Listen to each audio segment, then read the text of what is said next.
Bonjour à toutes et à tous, ravi de vous retrouver sur Le Média pour Le Récap, votre rendez-vous quotidien d'actualité. Du lundi au jeudi, on revient sur un sujet sans filtre et sans langue de bois. Le Récap, c'est l'une de nos 4 nouvelles quotidiennes que j'ai le plaisir de vous présenter. N'oubliez pas de vous abonner à nos 2 chaînes YouTube, Le Média TV et Le Média 24/7, pour être sûr de ne rien rater. Le Récap, épisode 29, c'est parti. Nouvelle déflagration dans l'affaire Bétharame. La fille aînée de François Bayrou est l'une des victimes de l'institution. Elle vient de le révéler ce mardi 22 avril, avoir été passée à tabac lors d'une colonie de vacances organisée par la congrégation à laquelle l'établissement catholique Notre-Dame de Bétharame appartient. Son témoignage est glaçant, mais elle l'assure, son père n'était au courant de rien. Hélène Perland, aujourd'hui âgée de 53 ans, s'est confiée à Paris Match. Elle raconte : un soir, alors qu'on déballe nos sacs de couchage, le père Lartiguet me saisit tout d'un coup par les cheveux, il me traîne au sol sur plusieurs mètres et me roue de coups de poing, de coups de pied, sur tout le corps, surtout dans le ventre. Et précise, il pesait environ 120 kilos. À l'époque, la fille de l'actuel Premier ministre avait 14 ans. Pour témoigner de la violence de la scène, elle ajoute : je me suis urinée dessus et je suis restée comme ça toute la nuit, humide et prostrée dans mon duvet. Et ensuite, le silence, pendant 30 ans. Bétharame était organisé comme une secte ou un régime totalitaire exerçant une pression psychologique sur les élèves et les enseignants pour qu'ils se taisent, raconte la victime. Depuis quelques mois, cette omerta a volé en éclats. La parole des victimes s'est libérée, les journalistes s'en sont saisis et l'ampleur du scandale est apparue aux yeux de tous. On écoute le député LFI Paul Vannier qui dénonce probablement la plus grave affaire de pédocriminalité qu'ait connue notre pays. Et alors, combien de plaintes, notamment à Bétharame ? Eh bien, à Bétharame, le nombre de plaintes est en train d'augmenter. Alain Esquer, qui est le porte-parole du collectif de victimes, fait un travail considérable de recensement, de recueil de la parole et des plaintes. Et on est là à 200 plaintes déjà déposées. Il faut bien comprendre que cette affaire Bétharame, c'est probablement la plus grave affaire pédocriminelle qu'ait connue notre pays. C'est aussi une affaire, un scandale d'État, dès lors que François Bayrou, le Premier ministre, qui, à l'époque de ses premières violences, était ministre de l'Éducation nationale, président du Conseil départemental des Pyrénées-Atlantiques en charge de la protection de l'enfance, n'a rien fait pour faire cesser les violences. Nous allons l'entendre, nous allons le convoquer devant la commission d'enquête et je veux dire qu'il s'exprimera sous serment et qu'il devra ce jour-là un discours de vérité à l'ensemble des parlementaires et plus largement aux Françaises et aux Français qui, je crois, attendent beaucoup de cette audition. Le député évoque le travail d'Alain Esquer, porte-parole du collectif des victimes. Il sort un livre, Le silence de Bétharame, ce jeudi, dans lequel témoignent plusieurs victimes, dont la fille de François Bayrou, qui assure que son père n'est au courant de rien. Elle ne lui a jamais parlé des coups qu'elle a reçus en colonie, ni même de son témoignage à venir dans le livre d'Alain Esquer. Elle affirme qu'elle a voulu le protéger. Pour elle, plus on est intriqué, moins on voit, moins on comprend. Et plus il y a de témoins, moins ça parle. Reste que si Hélène Perland ne s'est pas confiée à son père, il est toujours aussi invraisemblable de croire que François Bayrou, à l'époque ministre de l'Éducation et président du Conseil général, ne savait rien, comme il l'affirme toujours. C'est pourtant rare, un homme politique qui ne regarde pas le JT. Le collège de Bétharame risque d'être secoué par un scandale encore plus grave. Un ancien élève du collège, âgé aujourd'hui de 21 ans, a accusé de viol l'ancien directeur. Celui-ci a été placé en détention provisoire à Pau. Le journaliste de Mediapart, Anton Rouget, a été formel devant la commission d'enquête.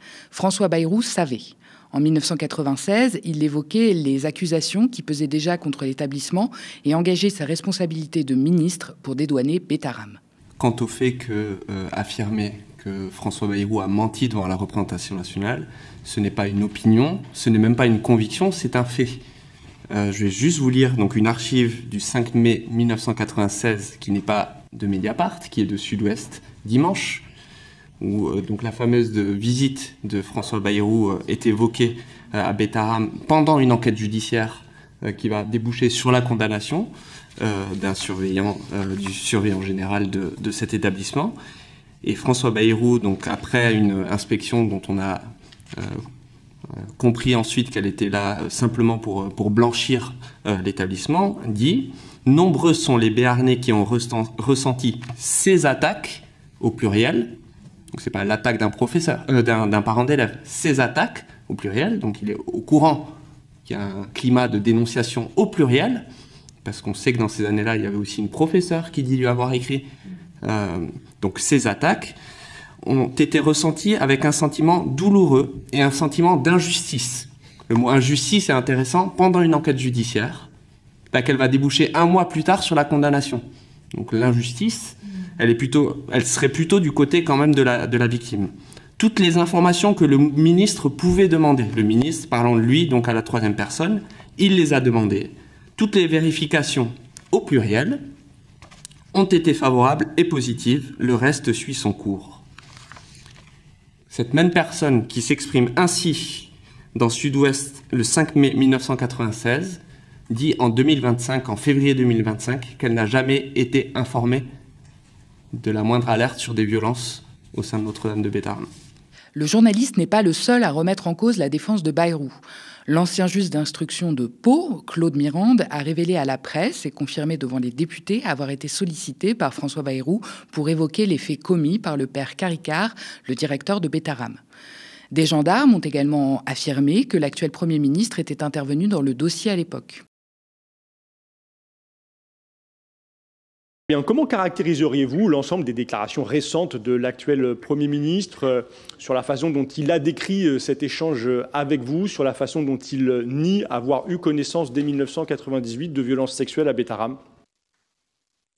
Je pense que la mémoire, elle aussi, lui fait défaut, parce qu'il y a une réalité.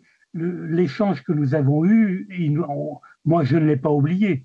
Je l'ai maintenu à maintes reprises et je comprends pas, je n'ai pas compris d'ailleurs qu'il ait pu l'occulter en contestant d'abord et ensuite en l'édulcorant. En plus de Christian Mirande, l'ex-gendarme en charge de l'enquête, Alain Outante, a été entendu par la commission d'enquête et il a martelé qu'un magistrat lui avait parlé d'une intervention de François Bayrou dans le dossier. On n'est vraiment plus au niveau du simple faisceau d'indices. Pas étonnant qu'il y ait beaucoup d'attentes autour de l'audition du Premier ministre prévue le 14 mai prochain devant la commission d'enquête de l'Assemblée nationale. Je vous invite d'ailleurs à réécouter l'émission L'Avare politique de mon collègue Nabil Touati consacrée au sujet. Il révèle à travers ses prises de parole comment François Bayrou a lui-même révélé la raison de son inaction face aux violences physiques à Notre-Dame de Bétharam et comment il a toujours justifié les châtiments corporels comme des gestes éducatifs nécessaires. Une piste de compréhension utile qui peut expliquer pourquoi il n'a pas agi face à ces pratiques à Notre-Dame de Bétharam. En réponse au scandale Bétharam, le gouvernement gesticule. La ministre de l'Éducation, Elisabeth Borne, a dégainé un plan d'action intitulé « Brisons le silence, agissons ensemble » qui vise à renforcer les contrôles des établissements et d'organiser la remontée des faits de violence. Pour y parvenir, des questionnaires seront distribués aux élèves des établissements publics et privés à la rentrée prochaine, notamment après les voyages scolaires et au sein des internats. Martine Brousse, la présidente de l'association La Voix de l'Enfant, s'étonne ce mercredi sur France Info que les associations de protection de l'enfant n'aient pas été consultées pour l'élaboration de ces questionnaires. D'autant qu'en novembre 2023, Gabriel Attal a lui aussi pondu son questionnaire en réponse au harcèlement scolaire dont les résultats n'ont pas encore été évalués. Le questionnaire is the new numéro vert, une version discount de la résolution de crise, pratique, rapide, mais dont l'efficacité reste à prouver. Bétharam semble pourtant être l'arbre qui cache la forêt. Depuis la médiatisation de l'affaire, boostée par l'implication du Premier ministre, c'est tout un système défaillant qui a été révélé. Elisabeth Borne elle-même évoque un MeToo scolaire. On assiste à la libération de la parole des victimes, celle de l'établissement du Béarn, mais d'autres aussi. Et la liste est déjà longue. Ont été cités par exemple Notre-Dame du Sacré-Cœur à Dax, Notre-Dame de Garaison dans les Hautes-Pyrénées, le collège Saint-François-Xavier d'Ustaritz dans les Pyrénées-Atlantiques, l'institution Saint-Dominique à Neuilly-sur-Seine ou encore le collège Saint-Pierre dans le Finistère. Et évidemment, le village d'enfants de Riaumont à Liévin dans le Pas-de-Calais, tenu par une communauté catholique traditionnaliste. Alors derrière un décor de ferme et la volonté affichée d'offrir un accueil à la jeunesse en difficulté, la réalité est bien plus sombre. On parle de châtiments corporels, de violences quotidiennes, d'abus sexuels et de travail forcé pour les pensionnaires. À la tête de cette institution sordide, le père Albert Revé, un nostalgique du Troisième Reich, qui ne dissimule pas son admiration pour l'idéologie nazie, collectionnant uniformes SS et casques à pointe. Ce centre a été fermé en 2019 après 60 ans d'exercice et de vie brisée. Les foyers pour mineurs des Filles du Bon Pasteur méritent également d'être mentionnés. Cette congrégation catholique, forte d'une 40aine d'établissements en France dans les années 50, se présentait alors comme une spécialiste de la rééducation des adolescentes à problème. Aujourd'hui, ces femmes, désormais âgées, témoignent du calvaire qu'elles ont vécu. L'une d'entre elles, Evelyne Lebris, a été entendue par les parlementaires et son témoignage dépasse tout entendement. On l'écoute. Alors nous, elles fuguaient facilement, les filles. Moi, j'ai pas voulu parce que je savais pas ce qui m'attendrait dehors.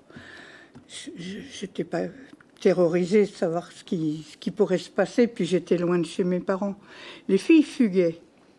Mais pendant toute la nuit, avec les chiens bergers allemands, on était conviés à passer dans tous les bosquets, dans tous les jardins, pour savoir si elles n'étaient pas montées en haut d'un arbre pour se cacher.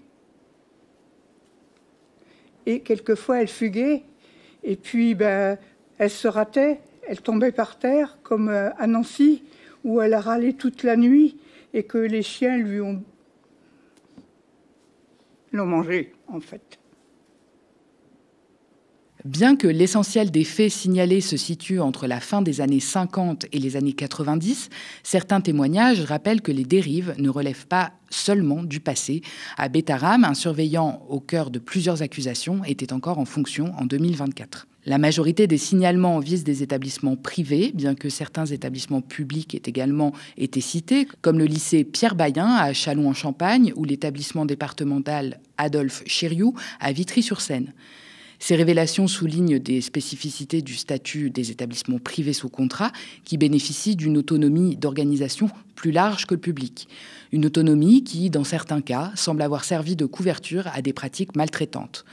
Dans son rapport de 2021, la commission indépendante sur les abus sexuels dans l'Église estimait que 30% des abus sexuels commis au sein de l'Église l'ont été en milieu scolaire. Si la ministre Elisabeth Borne n'envisage pas de remettre en cause le caractère propre de ces établissements privés, elle appelle néanmoins à ce qu'ils respectent les mêmes principes que le public en matière de lutte contre les violences scolaires. L'État serre les dents, pas les règles, faudrait pas brusquer les vieilles alliances.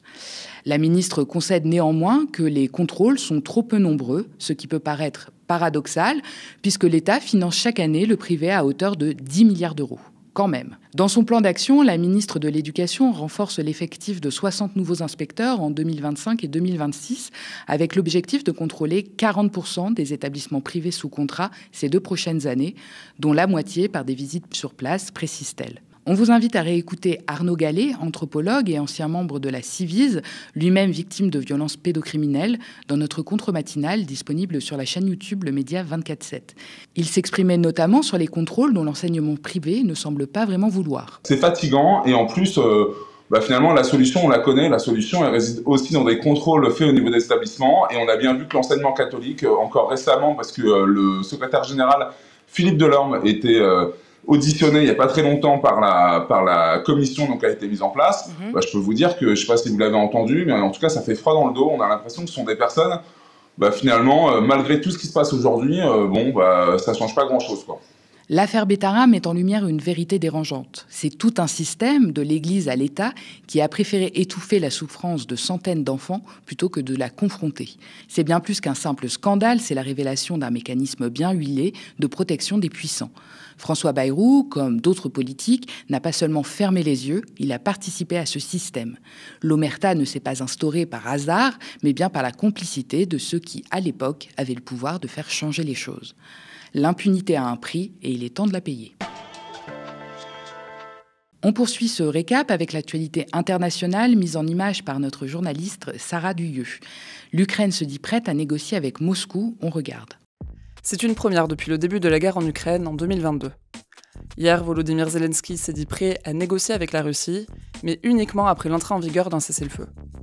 La veille, Vladimir Poutine avait évoqué la possibilité de discuter directement avec Kiev d'une trêve pour cesser les frappes sur les infrastructures civiles. De son côté, le vice-président américain J.D. Vance affirme ce mercredi que la Russie et l'Ukraine devront faire des échanges territoriaux pour parvenir à un accord. Nous avons présenté une proposition très explicite aux Russes et aux Ukrainiens, et il est temps pour eux de dire oui, ou pour les États-Unis de se retirer de ce processus. Cette déclaration intervient le jour où Ukrainiens, Américains et Européens discutent à Londres pour tenter de trouver une issue au conflit. De son côté, Volodymyr Zelensky a appelé à un cessez-le-feu immédiat, complet et inconditionnel. On parle encore des droits de douane. Trump rétropédale sur ses annonces face à la Chine. Rétropédalage de Donald Trump. Le président américain a annoncé hier une baisse substantielle des droits de douane infligés à la Chine, qu'il juge finalement très élevés. À son retour au pouvoir, il avait surtaxé les produits chinois de 145%. Pékin avait répliqué avec une surtaxe de 125% sur les produits américains. Cette surenchère avait provoqué la panique des marchés mondiaux, effrayés à l'idée d'un blocage des échanges entre les deux pays. 145%, c'est très élevé et ça ne sera plus aussi élevé. Ça va baisser considérablement, mais on ne reviendra pas à zéro. Nous allons être très gentils, ils vont être très gentils et nous verrons bien ce qui se passe. Au bout du compte, il faudra qu'ils arrivent à un accord, parce que sans ça, ils ne pourront plus commercer avec les États-Unis. Pékin répond ce mercredi que les portes sont grandes ouvertes pour des discussions avec Washington. Cette désescalade a permis de faire rebondir les bourses en Asie. Merci d'avoir regardé cette nouvelle édition du Récap. N'hésitez pas à nous laisser vos impressions en commentaire si vous nous regardez sur YouTube ou via email si vous nous regardez à la télé. Continuez à nous soutenir et abonnez-vous à partir de 5 € par mois ou devenez même sociétaire de notre coopérative. Rejoignez-nous dès maintenant sur soutenez.lemediatv.fr. Abonnez-vous aussi à nos 2 chaînes YouTube, le Média TV et le Média 24/7, pour ne rien louper de nos nouveaux programmes. Très bonne soirée sur le Média.